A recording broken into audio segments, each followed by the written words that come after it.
The night was quiet, the kind of silence that almost pressed on the walls of the small house at the edge of town. John sat in his chair, a half-empty cup of coffee cooling on the table beside him. His only company, the low hum of the refrigerator, and the occasional bark of a stray dog somewhere down the street. He had grown used to the loneliness. It wrapped around him like an old coat, heavy but familiar. That was why the sound startled him so much. Knock, sharp, uneven, out of place. He froze, staring at the door as if it might explain itself. What? No one came to his house at night. No one really came at all. He told himself it was probably the wind, maybe a branch scraping against the old wood, but then it came against two slow knocks, hesitant but deliberate. His heartbeat quickened, and something in his chest told him he wasn't imagining it. This time, slowly, carefully, he rose from the chair, the floorboards creaking under his weight. He crossed the small living room and reached the door, his hand hovering over the handle. For a second, he considered ignoring it, retreating back to his chair, but curiosity was a stronger pull than fear. He opened the door. On his porch stood a figure he could not have dreamed of, no matter how wild his imagination had been. A woman, or something close to one. Her skin glowed faintly in the dim light from his porch lamp, not painted or pale but truly luminous, like the shimmer of starlight on water. Her eyes were large, oval, and filled with something he could not name fear. Exhaustion, a plea for mercy. And clutching tightly to her legs, half hidden in the folds of her worn gray cloak, were two small children. They looked fragile, their faces shadowed, but their eyes glimmered faintly, just like hers. John could not move, could not speak. His mouth went dry as he tried to process what he was seeing. This wasn't possible. This wasn't real. But before he could retreat into denial, she spoke. Please, her voice trembled, carrying an accent unlike any he had heard. Please, my children need a father, human. The words cut into the silence like a blade. His chest tightened, his mind racing through every explanation. Maybe this was a prank. Some kind of cruel joke. Maybe she was crazy. Maybe he was dreaming. But the children's eyes lifted to his, and there was nothing fake in them. They were alive. They were afraid, and they were not human. John's first instinct was to close the door, to shut them out, lock it, call the police, pretend this never happened. His hand twitched on the edge of the wood, but something in her face stopped him. The lines of grief, the shadows of loss that no trickster could fake. She wasn't lying. Whatever she was, she carried pain heavy enough to crush anyone. He found his voice, though it came out rough, uncertain. Who are you? What do you want from me? The woman's breath shook as she looked over her shoulder, scanning the dark street like something might leap out at any second. I have nowhere else to go. They will come. They will take them. You are human. They will not look for us here. Her words made little sense, but the desperation in them was undeniable. John's eyes drifted back to the children. One clutched a small object of carved stone that seemed to hum softly, like a heartbeat. The other had tears streaking down her glowing cheeks, though she didn't make a sound. They stared at him with an intensity that made him feel both exposed and chosen, like they already knew him somehow. The night air pressed cold against his skin, and every instinct screamed at him to make a decision. Keep standing there, and he might invite danger into his home. Close the door, and he would never know what this was, never know why she had come to him. His hands shook as he stepped back, just slightly, the faintest gesture of welcome. The woman's shoulders sagged in relief, and with gentle urgency, she guided the children inside. The moment they crossed his threshold, chill passed through the room, almost as if the house itself knew something beyond its walls had entered. John closed the door behind them, and for a heartbeat, silence filled the air again. Then the widow sank into the chair he had left, her children clinging to her sides. She looked at him, her eyes filled with shadows of galaxies he couldn't imagine. They took my husband, she whispered, her voice breaking. They will not stop until they take my children too. John felt his stomach twist. Whoever she was whatever world she had come from, one thing was clear: his life, once quiet and uneventful, would never be the same again. And as he stared into the glowing eyes of those children, he knew he was already tangled in something far larger than himself. Something that would either destroy him more, change everything he thought he knew about the universe. The night outside seemed to press closer, the darkness heavier, as if listening. Somewhere in the distance, a low hum echoed faintly, too steady to be a natural sound. John's eyes darted to the window. He didn't know what was coming, but the question now wasn't whether he believed her. The question was whether he was ready for what had already found him. The house felt smaller now, as if the walls themselves leaned closer, listening to every breath. John stood frozen near the door, staring at the strange woman and her two children, who sat in his living room, as though they belonged to another reality. The glow of their skin had softened under the yellow lamplight, but it was still there, subtle, otherworldly. The widow had pulled her children close, her hands protective, her eyes darting from the window to him, as though she expected danger to break through at any moment. John's heart pounded, torn between fear and fascination. He wanted to demand answers, to push them back out into the night, but instead he heard himself whisper, "Who are you really?" The woman lifted her gaze, and in her eyes he saw something that made his breath falter. Sorrow so deep it could have drowned whole worlds. "I was a wife once," she said softly, her voice carrying the cadence of a place not on earth. "My husband fought to keep us safe. He fought against them. But they came anyway. They always come. Now he is gone, and I am left with only them." She gestured to the children, who clung to her sides like shadows. The girl tilted her head, her luminous eyes never blinking, while the boy held tighter to the stone in his hand, the faint hum of it filling the room like a second heartbeat. John swallowed hard. None of it made sense, yet everything about it felt too real to dismiss as madness. "Them?" he asked slowly. "Who's coming for you?" The widow's voice dropped to a whisper, as though even the word itself might summon them. "Hunters. They are not like you. They search the stars for survivors, for any family that still breathes. They want the children, John. Because of what they carry inside." His blood turned cold. "It's inside. What are you talking about?" She looked at him for a long time before answering, as if weighing how much truth he could bear. Their father's blood runs through them. His people had a gift power. Some would call it a curse. It makes them targets. If the hunters find us, they will take the children. They will use them.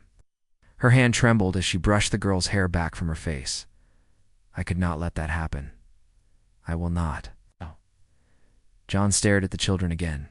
Their glow seemed stronger now, their silence heavier. He felt as though they were listening, not just to words, but to the very thoughts twisting through his mind. He shivered and stepped back, nearly knocking over his empty cup. He wanted to believe this was all some bizarre story, but the desperation in her voice made denial impossible. He rubbed his temples, muttering under his breath, "Why me? Why my house? Out of all the people in the world, why knock on my door?" Lips trembled, but she held his gaze. "Because you are human. Because they will not expect me to hide among your kind. And because I watched you before I came here." John's stomach tightened. "You watched me?" "Yes," she whispered. "I had no choice. I saw a man who lives alone with no one to betray him. A man who still keeps a light on in his home, even when no one is coming. I thought, maybe you were kind. Maybe you would not turn us away." Her words cut deep, sharper than he expected. Loneliness was a truth he carried quietly, one he never thought anyone else noticed. Yet here she was, a stranger from another world, seeing him more clearly than the neighbors who passed him every day. His throat felt tight as he struggled for a reply, but before he could speak, the boy suddenly dropped the stone he was holding. It rolled across the wooden floor, glowing brighter with every spin. The hum grew louder, vibrating the air, until the object stopped near John's foot. He bent slowly, picking it up, and the instant his fingers closed around it, a flash of light burned across his mind. Images shattered skies, A man with the same glow in his eyes as the children, standing tall against shadowed figures, a battlefield stretching across a place that wasn't Earth. John gasped and dropped the stone, stumbling back. The widow's eyes widened in alarm. "You touched it," she whispered. "It showed you, didn't it?" John's chest heaved as he tried to find words. I saw something. War. Him, your husband." And he cut himself off. The weight of what he had glimpsed too heavy to voice. The children were watching him closely now. Their glowing eyes locked on him with strange intensity. For the first time, the girl spoke, her voice small, fragile, yet filled with something that made the hair on his arms stand. "He knows." The widow pulled her children close again, her expression both fearful and hopeful. "Then perhaps you were meant to help us, John. Perhaps this is why I found your door." Before he could respond, a sound drifted through the ad. Night outside, low, metallic, unnatural. It wasn't the hum of the refrigerator or the bark of a stray dog. It was a pulse, steady and approaching. John froze, his instincts screaming that something alien was moving closer to his quiet street. The widow's eyes widened, and she whispered, almost too softly to hear, "They've already found us."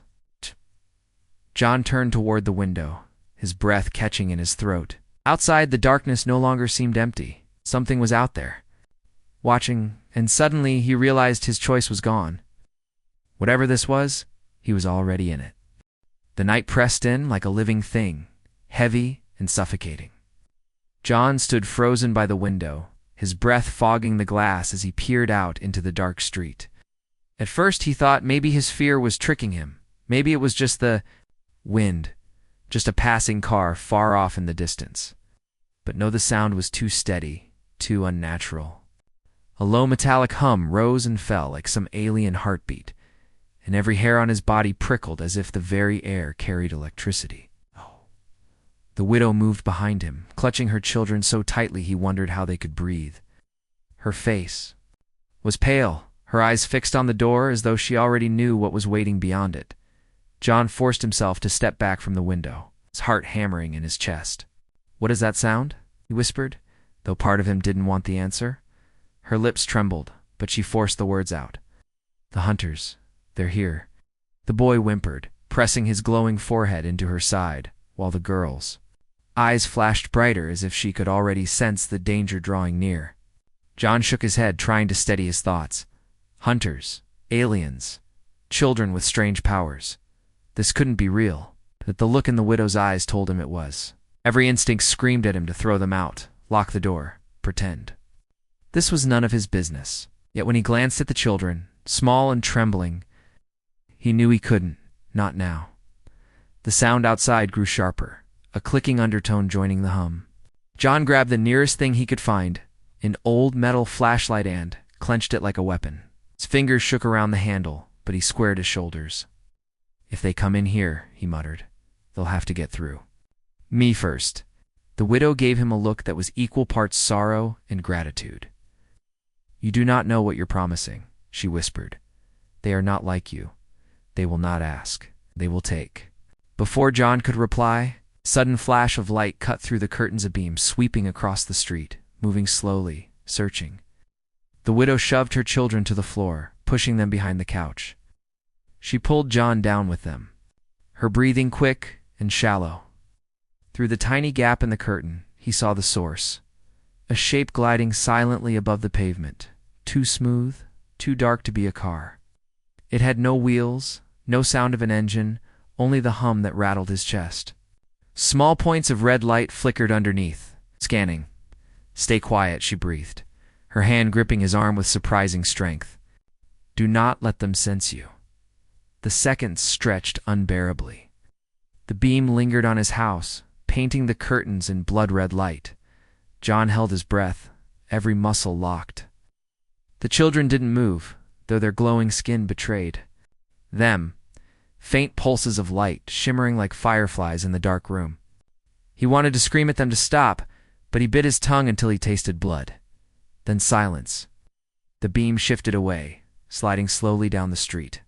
The hum began to fade, the clicking growing fainter. For a brief, fragile moment, John thought, Maybe they had been spared. Maybe the hunters hadn't noticed, but the widow's face said otherwise. Her eyes were sharp with fear. "They marked this place," she whispered. "They will return, with more." John's chest tightened. "Then, we have to leave." The words slipped out before he had time to think them through, but even as he spoke them, he knew it was true. Staying meant death or worse. The hunters weren't just passing by, they had smelled their prey. The widow nodded slowly, her lips pressed in a thin line. "Yes, but leaving will not be enough. It will track us. They always do." She looked at John, her gaze piercing, almost desperate. "You saw it when you touched the stone. You saw what we were running from. Stay with us. You will be hunted too." John wanted to protest, to say he hadn't asked for any of this, that he didn't want to be dragged into some war between species he didn't even understand. But deep down, he already knew he was involved. The moment he opened his door to them, the moment he touched that glowing stone, his fate had changed. The hunters wouldn't leave him alone. A sharp knock rattled the front door. The sound was so sudden, so human that John nearly jumped out of his skin. He spun toward it, his flashlight raised, his heart ready to burst from his chest. Knock followed louder this time. Whoever it was, they weren't waiting for an invitation. The widow's eyes widened. She shook her head violently. Not them. They would not knock. That is someone else. John's mind raced. A neighbor? The police? No, if the hunters had marked the house, they might already be using tricks. He held up a hand, signaling her to stay quiet. The knock came again, sharper, impatient. "John." A voice called, muffled through the door. "You in there? It's Miller?" Relief crashed over him, and confusion followed right after. Miller, his neighbor from 2 houses down? The guy who mowed his lawn on weekends and borrowed his tools? John's pulse eased slightly, but only for a moment. Why would Miller be at his door this late at night? The widow's hand gripped his sleeve. "Do not open it," she hissed. "It is not him, or if it is, he is already theirs." The words sent a chill racing down John's spine. He glanced at the door again, listening to the familiar voice calling his name, insisting he open up. His instincts screamed at him that something was wrong. The children pressed closer to their mother, her glowing eyes fixed on the door as if they could see through it. The girl whispered, her voice trembling, "They're here." John tightened his grip on the flashlight. He realized with a cold clarity that no matter who was on the other side, opening that door would change everything. The knocking grew louder, more violent, shaking the frame. Miller's voice twisted deeper now, warped, almost mechanical. "Open the door, John." And in that moment, John knew his quiet life was over. The pounding on the door did not stop. Each strike echoed through the small house, rattling the pictures on the walls and vibrating in John's bones. The voice outside no longer sounded like Miller, his easygoing neighbor with a beer in one hand and a joke on his lips. This voice was lower, colder, carrying a metallic distortion that scraped against John's ears. Whoever or whatever was out there wanted in, and they weren't asking politely anymore. The widow's grip on his arm tightened, her nails digging through his sleeve. Her face was pale, her dark eyes full of warning. "That is not a man anymore," she whispered. "The hunters use what you trust. They wear familiar faces, but the truth is always behind the mask." John's stomach dropped, a sickening mix of fear and disbelief churning inside him. He wanted to deny it, wanted to believe that Miller was just a neighbor caught up in something strange. But deep down, he knew she was right. No human voice could sound like that, shifting from one tone to another as if a machine was struggling. To hold the words together, the children pressed closer to their mother, trembling. The boy clutched the glowing stone he carried, hiding it against his chest. While the girl's eyes flickered brighter with every thud against the door, John realized they weren't just scared, they were sensing something, feeling it in a way he couldn't. The pounding stopped. Silence pressed against the walls, thicker than before. Ow. Then came the scraping, a sound like claws dragging down the wood, slow and deliberate. John's heart thudded in his ears. He raised the heavy flashlight in his hand, though what good it would do against something inhuman he didn't know? The widow leaned close, her voice barely a breath. "They are trying to break you. If you open that door, you will not survive." John swallowed hard, forcing himself to nod. But then the voice returned, softer now, smoother, almost perfectly Miller's again. "John, it's me, please. Something's happening out here. You gotta let me in." His knees nearly buckled. For one terrible moment, he wanted to believe it, wanted to swing the door wide and see Miller's familiar face smiling back at him, telling him this was just some nightmare he could wake up from. But when he glanced at the children, at their wide glowing eyes, and their mother's fierce, desperate stare, the illusion shattered. "Not him," John muttered through clenched teeth. "Not anymore." The widow gave a single, approving nod. Suddenly the door handle rattled violently. John staggered back as it twisted, shaking, then bent at an angle no human hand could have managed. The wood around the frame splintered, and an icy draft slipped into the room. The girl gasped, clutching her mother's arm. John braced himself, gripping his makeshift weapon tighter. His thoughts were a blur-fight run. Hide, but before he could act, the widow moved. She shoved her children behind the couch again and pulled something from beneath her cloak, a small metallic device that pulsed with faint blue light. She pressed it against the wall, whispering words in a language John couldn't understand. The hum outside grew louder, resonating with the device in her hand. Sparks flickered at the edges of the doorframe. Then, with a sudden burst of energy, the pounding stopped. The handle released, falling limp. Silence filled the house again, but this time it was charged, like the quiet before lightning strikes. John's chest heaved. "What did you do?" She didn't look at him. Her focus remained on the door. "I bought us time, nothing more." Her voice was grim, steady. "They will try another way. They always do." Before John could reply, a loud crash sounded from the back of the house. Glass shattered. The boy screamed. John spun around, his pulse spiking. Could already hear the sound of something crawling through the broken window, its movements jerky, unnatural. The widow scooped up her children, her eyes blazing with a mix of terror and resolve. "We must go now." Adrenaline surged through John's veins. He nodded, his legs moving before his mind caught up. He darted toward the kitchen, the widow, and her children at his heels. Now, the air behind them filled with clicks and scraping sounds that made his skin crawl. He didn't dare look back. They burst through the back door, out into the night. The cold air slapped John's face as he stumbled into the yard. The grass was wet beneath his feet, shining with dew under the pale moonlight.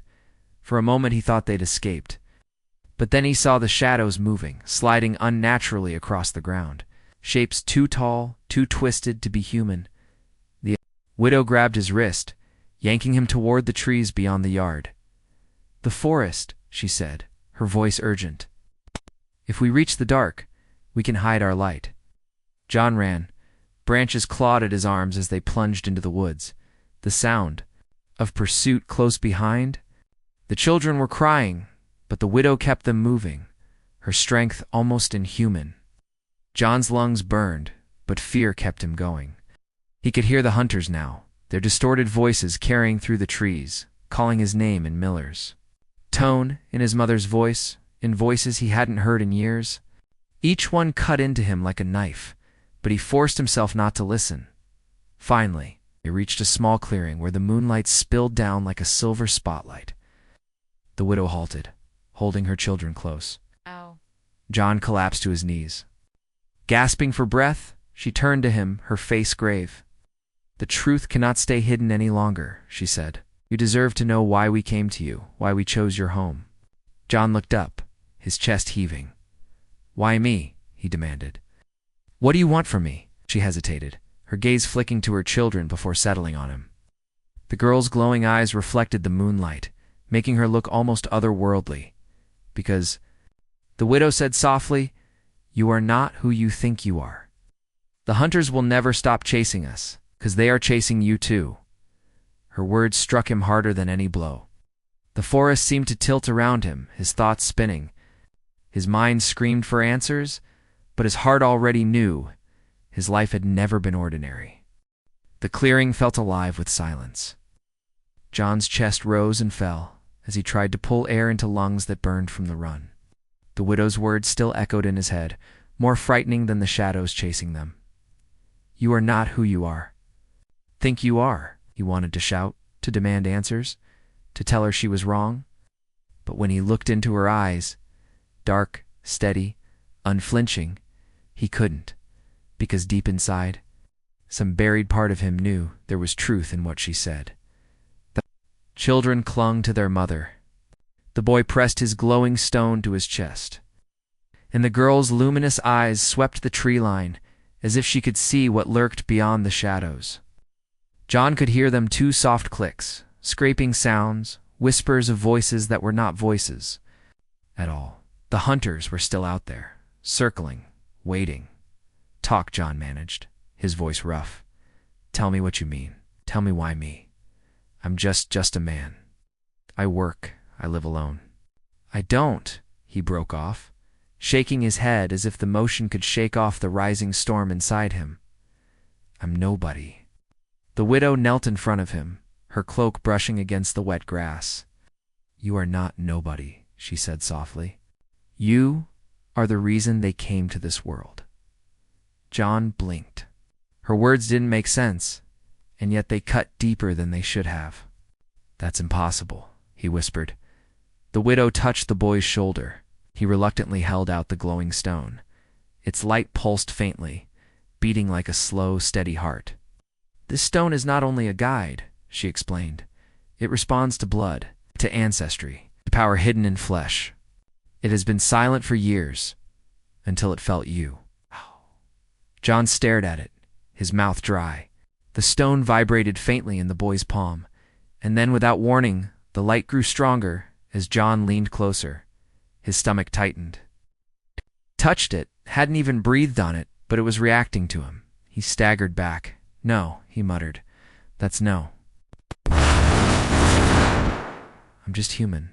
The widow shook her head. "Part human," she corrected, her voice calm but heavy with meaning. "But not only that. The hunters seek you because you carry what they fear, a legacy they tried to erase long ago." The girl suddenly spoke, her voice trembling but clear. "That's why they come every night, isn't it? That's why Father died." Her mother's expression tightened, grief flashing through her features, but she didn't deny it. She placed a protective hand on her daughter's shoulder. "Your father gave his life so we could find him." She looked back at John. "So we could find you." John's mind reeled. Images flashed, unbidden dreams he'd had as a child. Strange fragments of starlight and fire, voices speaking in languages he never knew, yet somehow understood. He had dismissed them as imagination, tricks of a restless mind. But now, under the weight of her words, they felt like something more, like pieces of a truth buried inside him. "Why me?" he asked again, his voice almost breaking. "Why would you think I could help? I can barely keep myself together. I'm not some savior." The widow's gaze softened, but there was steel beneath her tone. "Because you don't see yourself as one. That is why you must be." Before John could respond, the air shifted. A low hum vibrated through the clearing, deeper and more menacing than before. The children gasped, clutching their mother. The widow stood, her cloak billowing slightly though there was no wind. "They've found us," she said. "We cannot stay here." John turned toward the trees. Dark shapes moved between the trunks, tall and twisting, their limbs too long, their motions too smooth to belong to any earthly creature. Their glowing eyes blinked in patterns like signals in the night. And then came the voices again, his father's voice, his friend's, his own, overlapping in a chorus that made his skin crawl. The widow pressed the glowing stone back into her son's hands and whispered a command in her language. The stone flared brighter, its pulse sharp and fast now, and a thin beam of light shot toward John's chest. He flinched as it struck him, but it didn't burn. It sank into him, spreading warmth through his veins. His heart slammed in his chest, beating to the rhythm of the stone. "What did you do?" he gasped. "I awakened what sleeps," she replied. "It was always inside you. Now the hunters will sense it more clearly than ever." John staggered, his hands trembling as if electricity ran beneath his skin. His vision sharpened, colors deepening, shadows moving with strange clarity. The night no longer looked empty. It was alive with shifting patterns, energy rippling through the air, threads of power connecting everything. The hunters stepped into the clearing now, their forms monstrous in the moonlight. Their faces flickered, shifting between false masks and something grotesque beneath gray. Skeletal figures with hollow eyes and metallic mouths that opened wider than human. Jaws should. John raised his hand without thinking. The air shimmered around his palm, bending light, sparking faint arcs that leaped like restless fire. He gasped, stumbling backward. What's happening to me?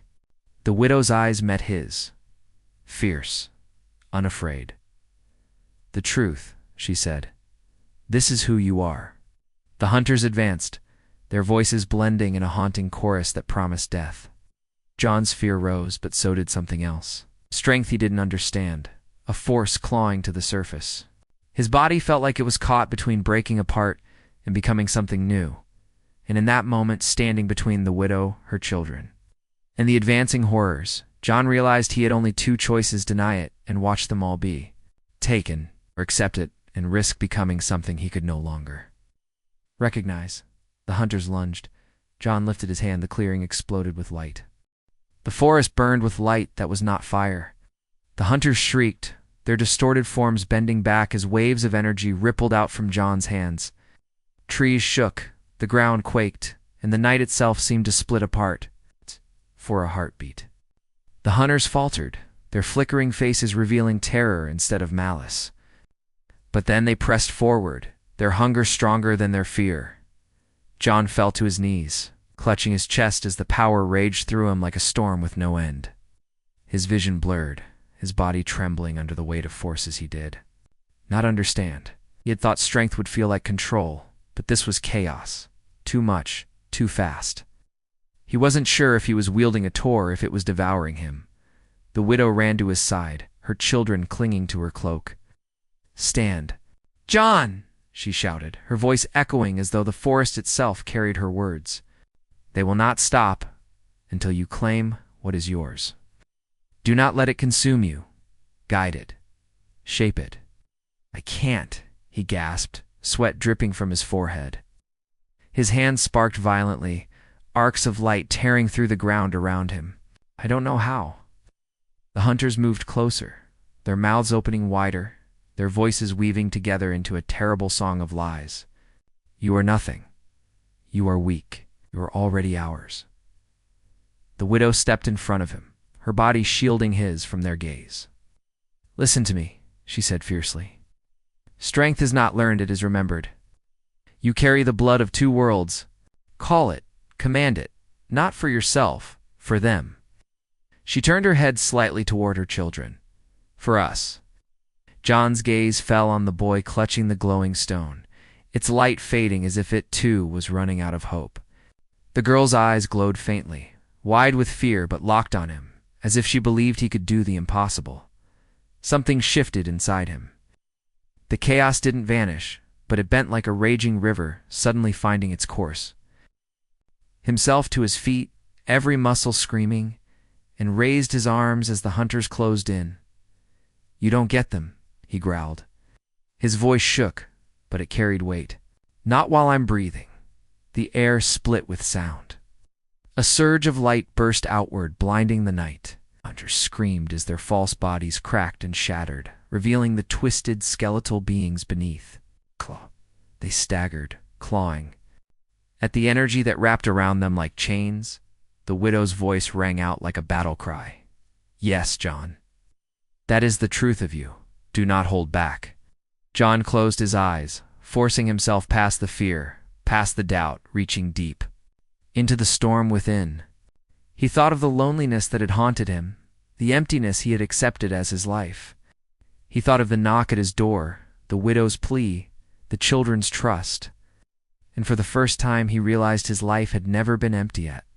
All it had been waiting for this. When his eyes opened, they glowed with the same light as the stone. His voice thundered across the clearing. Enough. The hunters convulsed, their chorus breaking into fractured screams. The energy surged brighter, blasting through them like a tide. One by one, they fell, their bodies dissolving into ash. In shadows that the wind carried away, when silence returned, it was heavy and absolute. The clearing was scorched, the trees bent, the earth cracked. John fell forward, catching himself on his hands, gasping for air. His whole body ached, but he was alive. They all were. The widow knelt beside him, steadying him with her hands. Her children pressed close, their faces a mixture of awe and relief. "You see now?" she said softly, her voice carrying no triumph, only truth. "You are not just human. You are the bridge. The hunters feared this day, and now it has come." John shook his head, still reeling. "I don't understand. I didn't ask for this. I'm no leader, no hero." Her hand tightened on his shoulder. "Heroes are not chosen. They are made when the moment demands it." She paused, searching his face. "And tonight you were made." The boy held out the glowing stone again. Its light pulsed steadily now, calmer, as though it had found what it had been searching for. "It belongs to you," the boy whispered. John stared at it, then at them. He wanted to refuse, to push it away, to go back to the quiet life he had before. But he knew there was no going back. Not after tonight. Slowly, he closed his hand around the stone. The warmth of it spread through him, steady this time, not chaotic. The widow's expression softened, her eyes glistening with gratitude.